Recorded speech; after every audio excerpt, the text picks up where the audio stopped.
మావరిక్ episode 11. మావరిక్ వెనక్కి తిరిగి చూసేసరికి కానిస్టేబుల్ తన గన్తో షూట్ చేయడం చూసి చాలా షాక్ అవుతాడు. పక్క నుంచి హరి నవ్వుకుంటూ వస్తాడు. కానిస్టేబుల్ షూట్ చేయడం ఏంటి అని చూస్తున్నావా, మన మనిషే అని చాలా పొగరుగా అంటాడు. అవినాష్ని చంపింది నేనేరా, ఏం చేస్తావో చెప్పు. ఏమీ చేయలేవు, ఎందుకంటే ఇప్పుడు నిన్ను కూడా నేను చంపేస్తాను కదా అని అంటాడు హరి. అవినాష్ నా బెస్ట్ ఫ్రెండే, కానీ నా ప్రొఫెషన్ జోలికి వస్తే ఎవ్వరినీ వదిలిపెట్టను. కొన్ని కోట్ల డ్రగ్ బిజినెస్ నడుపుతున్నాను, అది అవినాష్కి తెలిసింది. వద్దు అన్నాడు, నేను వినలేదు. బయట పెడతానన్నాడు, నాకు వేరే దారి లేక చంపేశాను. నేను మంచోడ్నేరా, నా జోలికి రానంత వరకు అని అంటాడు హరి. వెంటనే మావరిక్ పైకి లేచి కానిస్టేబుల్ చేతిలో ఉన్న గన్ తీసుకొని హరి తల మీద పాయింట్ బ్లాక్లో పెట్టి మిగిలిన 5 బుల్లెట్స్ షూట్ చేస్తాడు. వెంటనే విజ్జుని హాస్పిటల్కి తీసుకెళ్తాడు.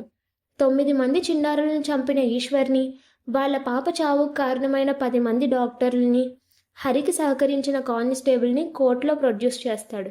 వాళ్ళ వదినని ఇలా ఎందుకు చేశారు అని అడుగుతాడు మావరిక్. హార్ట్ ట్రాన్స్ప్లాంట్ చేసింది ఎవరికో కాదు, మన విజ్జుకే.